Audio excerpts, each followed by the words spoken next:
Selamat pagi. Apa kabar pemirsa TVR Parlemen dimanapun Anda berada? Berjumpa kembali tentunya dalam program TVR 09. Bersama saya Alfat Rizky dan tentunya dengan rekan saya. Dan saya Elisa Purba. Pemirsa, seperti biasa dalam 30 menit ke depan kami akan sajikan kepada Anda sejumlah berita nasional. Khususnya dari sudut pandang DPR RI sebagai referensi Anda untuk memahami dinamika politik, hukum, ekonomi, sosial, dan budaya di Indonesia. Pemirsa TVR Parlemen, inilah TVR 09 selengkapnya.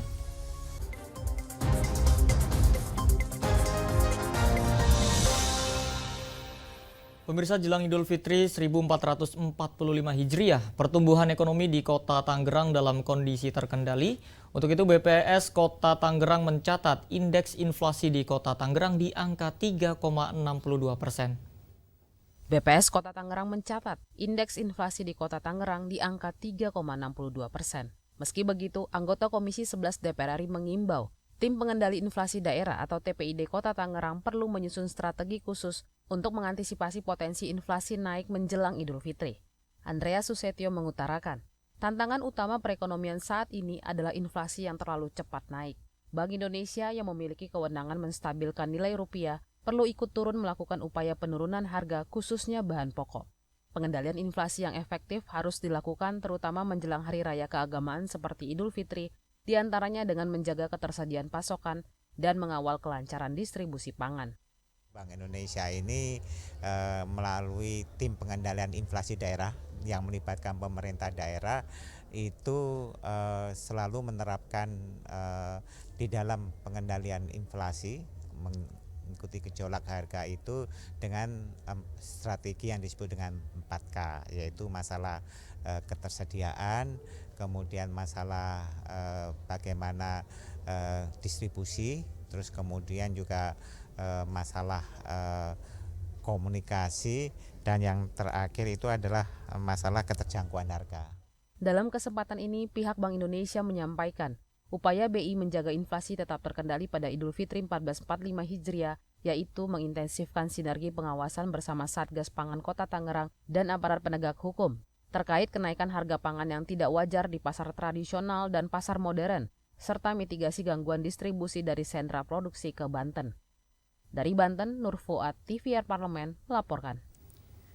Masih seputar persiapan jelang mudik lebaran, anggota Komisi 6 DPR RI mengingatkan Direksi BUMN Logistik dan Transportasi harus memastikan semua awak moda transportasi khususnya pengemudi bus wajib melakukan tes urin sebelum melakukan perjalanan. Kementerian Perhubungan memprediksi pergerakan masyarakat selama libur lebaran tahun 2024 sekitar 193,6 juta orang atau meningkat 56,4% dibanding tahun 2023. Anggota Komisi 6 DPR RI mengingatkan, Direksi BUMN Jasa Logistik dan Transportasi harus memastikan semua awak moda transportasi khususnya pengemudi bus wajib melakukan tes urin sebelum melakukan perjalanan.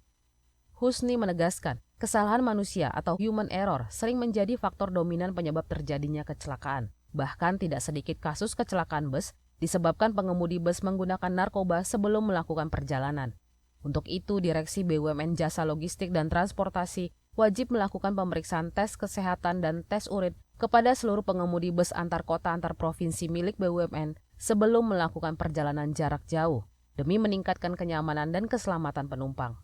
Selain itu, agar BUMN Jasa Logistik dan Transportasi memberikan diskon selama arus mudik dan arus balik lebaran. Khusus angkutan darat maupun angkutan laut itu SDM-nya itu betul-betul mereka melakukan tanggung jawab dalam pekerjaannya. Karena masih banyak kita temukan ya supir-supir itu masih ada yang menggunakan narkoba. Jadi tentunya tadi kami tekankan supaya dilakukan tes urin. Husni juga mengapresiasi kesiapan dan kesiagaan BUMN Jasa Logistik dan Transportasi menyambut arus mudik dan arus balik Idul Fitri tahun ini. Fitian dan Rangga, TVR Parlemen, melaporkan. Pemirsa, diperkirakan terjadi peningkatan transaksi keuangan di masyarakat jelang Hari Raya Idul Fitri. Usai jeda tetaplah bersama kami di TVR 09.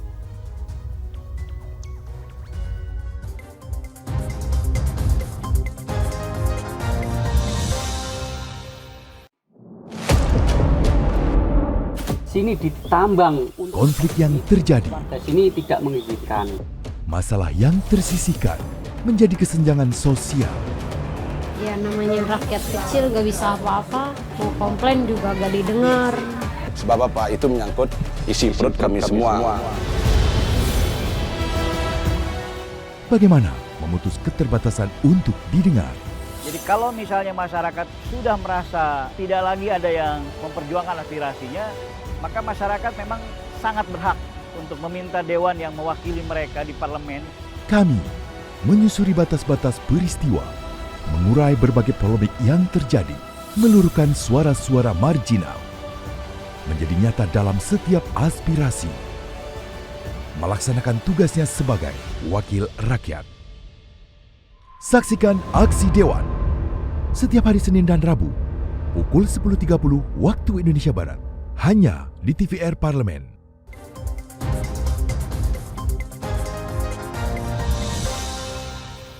Anda masih bersama kami di TVR 09. Pemirsa, anggota Komisi 11 DPR RI meminta Bank Indonesia, OJK, dan seluruh perbankan untuk menyiapkan pelayanan sektor keuangan secara matang. Salah satunya layanan penukaran uang tunai karena adanya potensi peredaran uang palsu di tengah maraknya penukaran uang tunai jelang Idul Fitri. Menjelang dan selama libur Idul Fitri, terjadi peningkatan transaksi keuangan di masyarakat. Anggota Komisi 11 DPR RI meminta Bank Indonesia, OJK, dan seluruh perbankan menyiapkan pelayanan sektor keuangan secara matang, salah satunya layanan penukaran uang tunai, karena adanya potensi peredaran uang palsu di tengah maraknya penukaran uang tunai. Jeffrey Romdoni mengungkapkan, perbankan perlu menyediakan uang tunai, karena banyak masyarakat akan menukar uang sebelum Idul Fitri. BI, OJK, dan Bank Himbara harus memastikan ketersediaan uang tunai di seluruh mesin ATM, bahkan memperbanyak gerai penukaran uang di lokasi-lokasi yang strategis. Dengan begitu, masyarakat terhindar dari peredaran uang palsu yang biasanya marak menjelang Idul Fitri. Mengedukasi masyarakat setidaknya kalau menukarkan ya memang lebih baik di perbankan gitu ya. Karena kan kalau dalam jumlah yang cukup banyak itu ya bisa saja itu tidak teliti. Tapi kalau di perbankan itu pasti sudah ada alat untuk ceknya gitu ya. Sehingga ketika ada uang palsu muncul itu pasti akan segera ketahuan. Sementara Wakil Ketua Komisi 11 DPR RI Dolfi menilai BI dan OJK perlu memasifkan sosialisasi dan edukasi kepada masyarakat terkait peredaran uang palsu. Bank Himbara pun dinilai sudah siap memberikan pelayanan perbankan termasuk layanan penukaran uang tunai menjelang Idul Fitri. Itu kan setiap perbankan diwajibkan untuk mengedukasi nasabah, termasuk juga OJK. Jadi kan sudah ada cara-cara edukasi kepada masyarakat untuk memahami apa itu uang palsu dan uang asli. Cara-cara dengan cara menerawang dan sebagainya itu kan sudah disosialisasikan. Dari Jawa Barat, Alfat Rizky, TVR Parlemen, melaporkan. Pemirsa, jelang Lebaran, Komisi 4 DPR RI meninjau langsung ketersediaan stok dan harga pangan di Pasar Johar, Semarang, Jawa Tengah. Untuk menjaga stabilitas stok dan harga, Komisi 4 mendorong kolaborasi lintas kementerian dan lembaga, terutama saat kebutuhan masyarakat meningkat di momen Hari Raya Idul Fitri. Jelang Lebaran, Komisi 4 DPR RI meninjau langsung ketersediaan stok dan harga pangan di Pasar Johar, Semarang, Jawa Tengah. Untuk menjaga stabilitas stok dan harga, Komisi 4 mendorong kolaborasi lintas kementerian dan lembaga, terutama saat kebutuhan masyarakat meningkat di momen Hari Raya Idul Fitri. Anggota Komisi 4 DPR RI Endro Hermono mengatakan, stok pangan hingga saat ini masih cukup, namun harganya masih mengalami kenaikan. Menurutnya, kenaikan harga pangan mulai dari cabai, telur hingga beras harus segera diatasi karena dikhawatirkan akan melemahkan daya beli masyarakat. Pemerintah juga harus mengantisipasi berbagai kendala produksi dan distribusi untuk memastikan kebutuhan pangan masyarakat tercukupi. Kita tanya kepada bidang pertanian tadi, cabai-cabai yang ada di ladang siap panen juga ada, sehingga insya Allah lah nantinya walaupun kebutuhan banyak, walaupun ada kemungkinan meningkat, ini harganya juga ini karena stok yang ada di luar pasar ini juga sudah ada. Lebih lanjut, anggota Komisi 4 DPR RI Johan Rosihan mengatakan, memasuki masa panen pemerintah seharusnya menyerap seluruh gabah petani. Ia meminta pemerintah tidak melakukan impor di masa panen karena akan merugikan petani dalam negeri. Bulog saya pikir jangan terlena dengan keranjingan impor ya. Ini saatnya kita menyerap gabah petani karena saat ini lagi panen. Sudah ada beberapa tempat panen, ya tolong diserap gabah-gabah itu sehingga barang-barang kita tuh bukan hanya kemasannya Bulog tapi isinya juga adalah beras Bulog misalnya. Sekarang ini kan kemasannya doang, kemasan Bulog, tapi isinya barang impor. Dari Jawa Tengah, Koko Inugroho, TVR Parlemen melaporkan. Pemirsa, Provinsi Jawa Barat memiliki potensi ekonomi yang kreatif yang besar. Untuk itu, anggota Komisi 10 DPR RI memberikan dukungan pelatihan dan bantuan alat produksi untuk mengembangkan usaha mikro kecil dan menengah terutama di bidang kuliner. Provinsi Jawa Barat memiliki potensi ekonomi kreatif yang besar. Pada tahun 2022, ekonomi kreatif Jawa Barat bahkan dicatat menyumbang 21% terhadap PDB. Untuk itu, anggota Komisi 10 DPR RI Ledia Hanifah Amaliah memberikan dukungan pelatihan dan bantuan alat produksi untuk mengembangkan usaha mikro, kecil, dan menengah atau UMKM, terutama di bidang kuliner. Ledia mengatakan, Komisi 10 DPR RI konsisten memberikan dukungan bagi para pelaku UMKM, mulai dari pelatihan untuk peningkatan soft skill, branding dan pengemasan produk yang inovatif, pemasaran yang efektif, hingga memberikan bantuan alat produksi. Selain itu, Ledia juga memberikan bantuan pendampingan untuk pengurusan sertifikat halal bagi UMKM skala kecil dan menengah. Artinya upgrading kemampuan pengusaha UMKM-nya. Pada beberapa pelatihan yang kita lakukan, langsung pada misalnya produsen-produsen kue yang besar, mereka memberikan coaching kepada yang usaha-usaha yang lebih kecil ya.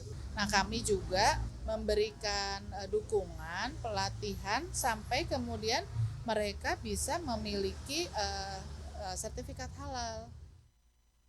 Salah satu UMKM binaan Ledia yaitu Pawon Kue mencatatkan peningkatan produksi setelah mendapatkan berbagai bantuan tersebut. Pemilik Pawon Kue Arif Budiman mengatakan, usahanya terus berkembang terutama di momen Lebaran setelah mendapatkan berbagai pelatihan termasuk pelatihan pemasaran digital. Mixer, kemudian oven, dan kemudian alat-alat untuk kenyamanan tempat usaha ya, seperti ventilator yang sudah terpasang seperti itu. Dan ya alhamdulillah dampaknya cukup baik buat kami ya, karena ya ini sangat membantu sekali. Dari Bandung, Jawa Barat, Mahir dan Dwi, TVR Parlemen melaporkan.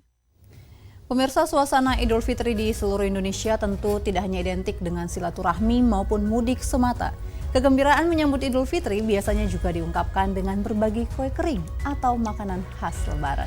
Dan tentunya seperti yang ada di Kota Bandung nih pemirsa, UMKM Pawon Kue selalu kebanjiran pesanan ketika momen Ramadan maupun juga Idul Fitri. Dan informasi selengkapnya akan kami hadirkan sesaat lagi. Tetaplah bersama kami.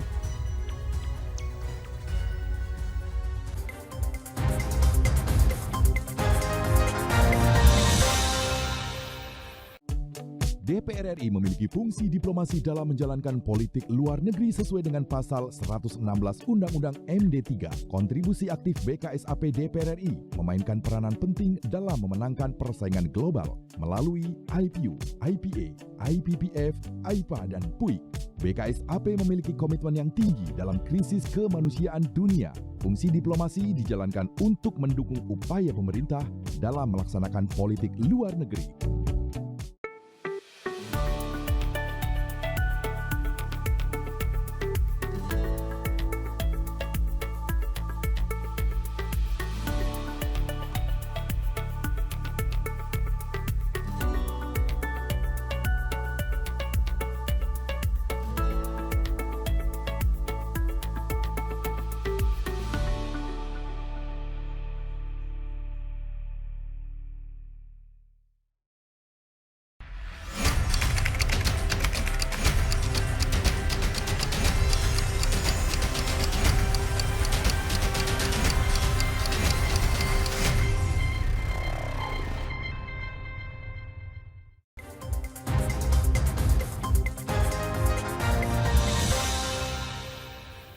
Kembali di TVR 09. Pemirsa, dukungan terhadap pelaku ekonomi kreatif harus terus diberikan sehingga UMKM di Indonesia semakin berkembang dan meluas. Komisi 10 DPR RI pemirsa ini konsisten memberikan dukungan terhadap UMKM berupa pelatihan untuk peningkatan soft skill, branding dan juga packaging produk yang inovatif, pemasaran yang efektif hingga memberikan bantuan alat produksi.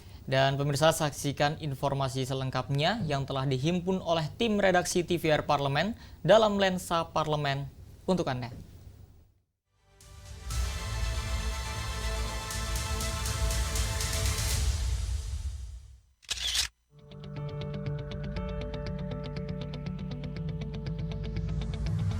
Suasana Idul Fitri di seluruh Indonesia tidak hanya identik dengan silaturahmi maupun mudik semata.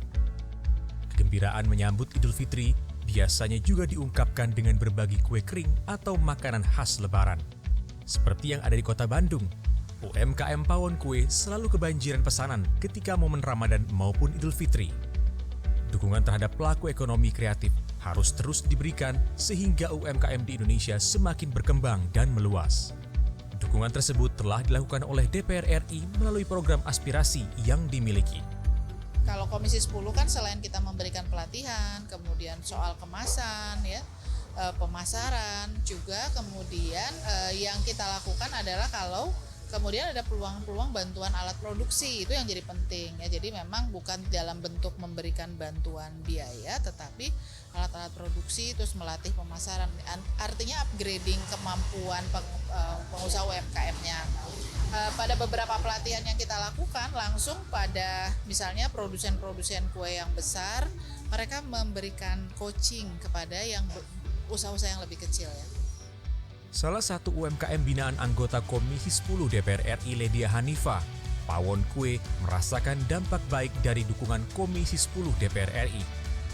Pawon Kue sering mendapatkan pelatihan terkait pengembangan usaha, terutama marketing digital.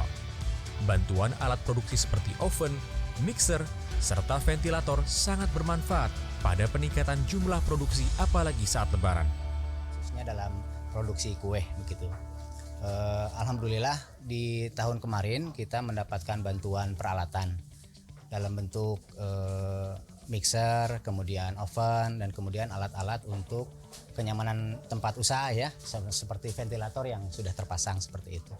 Dan ya alhamdulillah dampaknya cukup baik buat kami ya, karena ya mungkin Bapak juga paham bahwa peralatan seperti itu kan tidak murah ya begitu ya. Untuk kami yang bergerak di bidang UMKM itu ya ini sangat membantu sekali begitu ya untuk kelancaran proses produksi, karena sebagai upaya juga kita untuk meningkatkan produksi begitu ya. Tentunya, dukungan yang diberikan DPR RI dan pemerintah terhadap para pelaku ekonomi kreatif di Indonesia akan mampu mendorong peningkatan ekonomi nasional dan menaikkan kelas UMKM di level internasional. Dari Jawa Barat, tim TVR Parlemen melaporkan.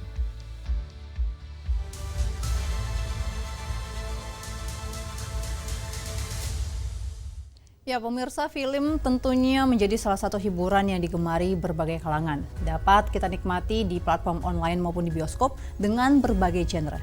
Ya, setuju kali Alisa, karena memang bagi pecinta genre film action maupun fiksi ilmiah nih, film Dune ini cocok menjadi salah satu rekomendasi nih bagi pemirsa untuk ditonton di waktu luang. Seperti apa sih sebenarnya film Dune ini? Tentunya jangan kemana-mana pemirsa, tetaplah bersama kami.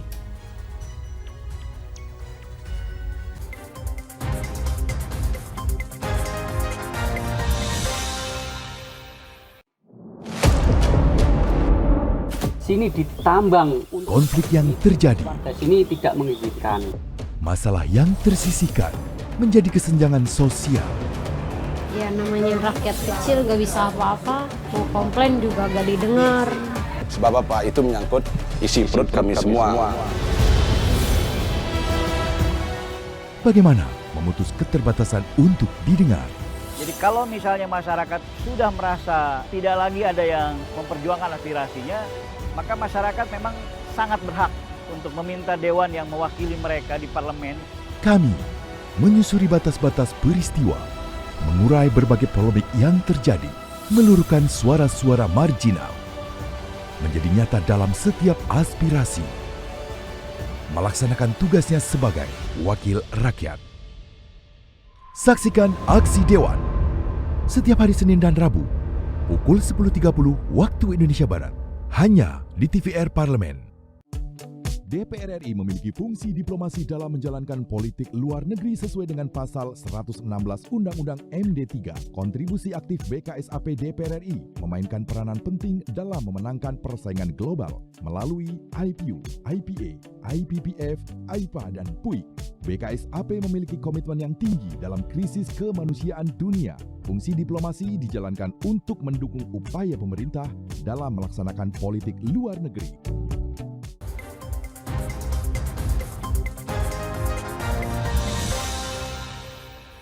Kembali di TVR 09. Ya pemirsa, kami tadi sudah sedikit membahas terkait dengan film Dune ya, karena film Dune ini merupakan film fiksi ilmiah yang diangkat dari novel karya Frank Herbert. Dan film ini tayang di layar lebar serta dibagi menjadi 2 bagian yang dirilis pada tahun 2021 dan 2024. Nah, film ini merupakan cerita yang kompleks pemirsa mengenai kekuasaan, agama, ekologi, dan takdir.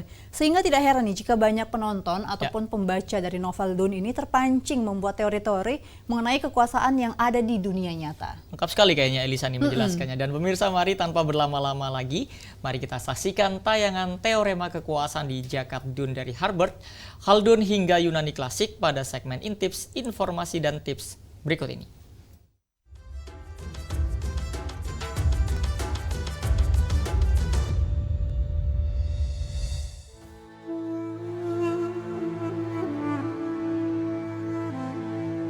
Dune adalah salah satu mahakarya literatur klasik karya Frank Herbert yang kini baru saja selesai diadaptasi ke layar lebar dan dibagi menjadi 2 babak film. Dune bisa dibilang merupakan sebuah epik fiksi ilmiah yang menggambarkan sebuah dunia yang kompleks di masa depan, saat alam semesta diperintah oleh Kekaisaran Galaksi yang dipimpin oleh Kaisar Padishah. Namun, kekuatan sebenarnya terletak pada keluarga bangsawan yang memiliki kontrol atas sumber daya paling berharga di alam semesta, yakni rempah-rempah yang langka dan hanya dapat ditemukan di planet Arrakis yang juga dikenal sebagai Dune.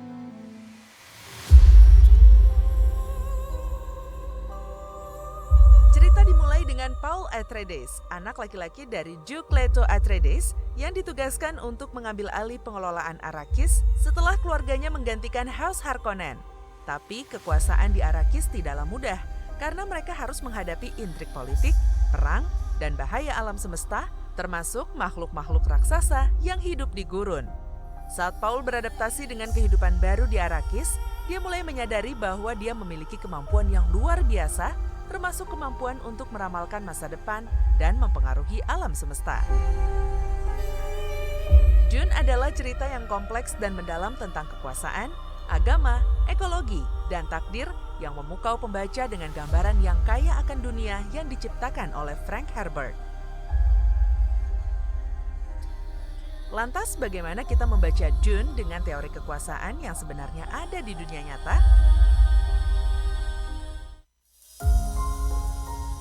Ramai di media sosial soal hubungan novel Dune dengan kitab Muqaddimah karya Ibnu Khaldun. Meskipun tidak ada hubungan langsung, memang ada beberapa konsep yang dapat dibandingkan di antara keduanya, terutama dalam hal analisis politik, siklus sejarah, dan dinamika kekuasaan. Ibnu Khaldun merupakan sejarawan Muslim dari Tunisia dan sering disebut sebagai bapak pendiri ilmu historiografi, sosiologi, dan ekonomi. Menyusun pemikiran soal kekuasaan dalam kitab berjudul Muqaddimah pada tahun 1377 Masehi. Ibnu Khaldun mengembangkan teori perputaran politik atau kekuasaan yang melewati siklus yang terdiri dari 4 tahap. Siklus yang pertama adalah asobiyah atau solidaritas persaudaraan. Tahap awal di mana masyarakat bersatu di bawah kepemimpinan dan solidaritas yang kuat untuk menghadapi tantangan eksternal atau internal. Siklus kedua adalah puncak kekuasaan. Pada tahap ini, sebuah bangsa atau dinasti telah mencapai puncak kejayaan, baik politik, ekonomi, dan budaya. Puncak kekuasaan berada di tangan penguasa yang kuat dan efektif. Kemudian berlanjut ke siklus penurunan, di mana kekuatan dan solidaritas mulai melemah seiring dengan berjalannya waktu. Biasanya ditandai dengan elit yang mulai terpecah belah dan korupsi merajalela. Kondisi ini mengarah pada kemunduran politik dan ekonomi.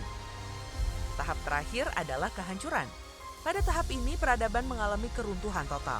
Namun, pada tahap inilah proses membuka jalan bagi masyarakat baru yang lebih muda dan bersemangat untuk bangkit kembali dengan solidaritas tahap awal atau asobiyah.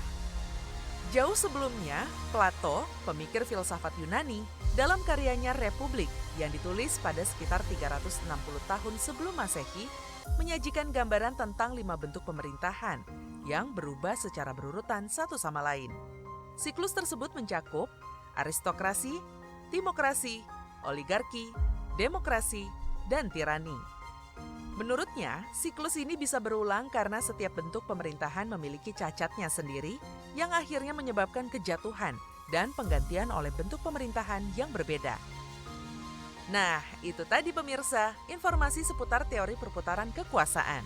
Ternyata dari novel June kita tahu ya pemirsa, bahwa setiap kekuasaan ada masanya. Kalau di dunia nyata kita saat ini, kira-kira negara kita masuk dalam siklus kekuasaan yang mana ya? Melihat antusiasme masyarakat dalam memilih pemimpin di tahun pemilu ini, nampaknya bangsa kita dan banyak negara lain sudah berada di siklus kekuasaan demokrasi ya, di mana masyarakat berhak memilih pemimpin mereka. Belajar dari cerita June, yuk kita jaga demokrasi saat ini dengan memilih pemimpin yang berpolitik secara bijak.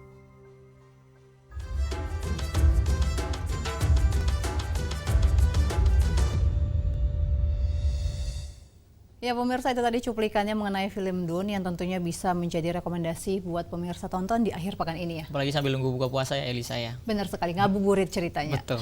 Dan pemirsa, segmen tadi sekaligus mengakhiri perjumpaan kita pada pagi ini. Kami tentunya segenap kru TVR Parlemen yang bertugas mengucapkan terima kasih. Saya Elisa Purba dan juga rekan saya Salvat Rizky pemirsa, sampai berjumpa kembali di TVR 09 selanjutnya. TVR Parlemen, Referensi Indonesia.